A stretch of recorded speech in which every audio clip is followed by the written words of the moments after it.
DMTV Info, votre chaîne d'information en temps réel. La politique, la santé, le sport, les faits de société, la musique, les rumeurs et bien plus encore.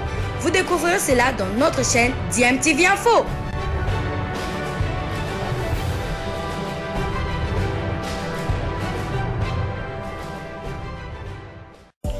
Vous êtes sur DMTV, bonjour ou bonsoir, tout dépend de l'heure à laquelle vous nous suivez. Tout plaisir est pour nous de vous retrouver, mais surtout de savoir que vous êtes nombreux en train de suivre votre chaîne YouTube DMTV. DMTV qui vous propose l'actualité, vous propose également des analyses et des réflexions sur des sujets d'actualité, sur des faits sociaux, tout simplement sur des réalités que nous observons ici chez nous en République démocratique du Congo.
L'information à la une, hier soir, 11 ans après, la RDC retrouve la phase finale de la Coupe d'Afrique des Nations chez les U20. Les Léopards congolais sont passés par toutes les émotions mardi à Brazzaville avant d'arracher la qualification pour cette CAN face aux Lions indomptables du Cameroun. Tout s'est joué à la séance des tirs au but. 4 tirs pour la RDC contre 2. Dieu merci à Lukombe, Merdi, Palato, Tony, Talassi et Berdi Matukala ont donc réussi les 4 tirs de la RDC alors que le Cameroun n'a marqué que 2 tirs dont le temps réglementaire. Le score était donc de 1 but partout et la RDC a donc joué pendant 56 minutes à 10 après l'expulsion de son défenseur central, Dieu Kalonji. Nous allons écouter la joie du coach Guibouka Sami Sakabo. Et j'ai vraiment envie de vous dire que avec Dieu, c'est jamais fini. Et c'est ce qui s'est passé aujourd'hui. Nous avons cru en Dieu, on a travaillé. Malgré ce carton rouge, on ne s'est pas égaré de l'objectif. S'il a pu ressusciter des morts, donc un match, c'est rien pour lui. En tout cas, en résumé, c'est la gloire rendue à Dieu. Parce que nous sommes vraiment des revenants. Et c'est par sa grâce qu'on est arrivé là. Après, mention spéciale à mes joueurs parce que ils n'ont pas lâché. On leur a dit dès le départ qu'il fallait pas lâcher. Ça faisait plus de 12 ans que la RDC n'a plus participé à une CAN des jeunes. On s'était assigné comme objectif de retourner la RDC à ce niveau-là. Dieu merci, nous y sommes. Et ça s'est joué à 2 plans. J'avais annoncé qu'on aura vraiment du mal. L'adversaire aura souvent le ballon parce que c'était la meilleure attaque de la phase des groupes. Les matchs à élimination directe n'ont rien à voir avec les matchs de groupe. Et nous étions préparés à souffrir. Nous étions dans notre projet de jeu. On leur a laissé le ballon et quand on a eu la petite faille, on a pu ouvrir le score. Et dans leur temps fort, ils ont marqué. C'était mérité. Mais après, lorsqu'on est retourné en mi-temps, on a fait comprendre aux garçons qui jouaient les 45 minutes de leur vie. Si tu vas pas à une CAN U20 aujourd'hui, tu n'iras plus jamais à une CAN U20. Donc, il fallait qu'ils le fassent. Et les garçons ont compris le message, un message que nous leur relayons depuis qu'on a commencé ce projet. On a fait tout ce qu'on a pu faire avant pour ce match-là. Donc on s'était promis de ne pas le perdre. Et par la grâce de Dieu, voilà de retour dans une phase finale de la CAN. Djibouka Misakabou, entraîneur principal des Léopards U20 de la RDC. Tout n'a pas été rose, en tout cas, tout au long de ce parcours à Brazzaville. Lors du premier match d'ailleurs, contre le Congo-Brazzaville, l'entraîneur a donc joué avec 15 joueurs seulement. Face au Cameroun, Djibouka joue avec 2 remplaçants, dont un gardien, un joueur de champ. Un témoignage pour le technicien congolais.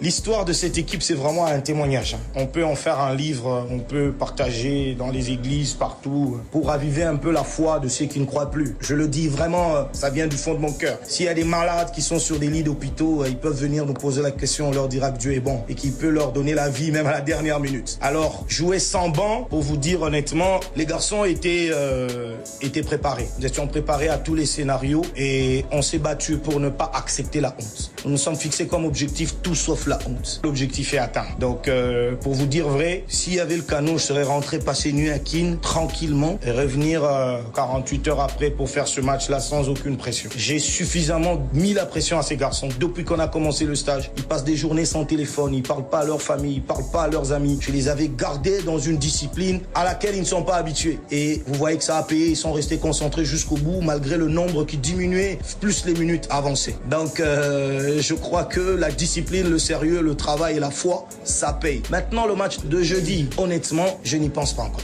Le plus important, c'était d'aller à la CAN et pour l'instant, l'objectif est atteint. L'objectif est donc atteint pour Djibouka et 6 hommes. Qualification pour la phase finale de la Coupe d'Afrique des Nations dans ces éliminatoires. Une qualification finale est donc synonyme d'une qualification pour la phase finale de la CAN de la spécialité. Je rappelle que les 2 Congos s'étaient déjà croisés en phase des groupes et la République démocratique du Congo a été battue par la République du Congo sur le score d'1-0. La finale entre ces 2 nations se jouera ce jeudi 3 octobre 2024 au stade Massamba Débat.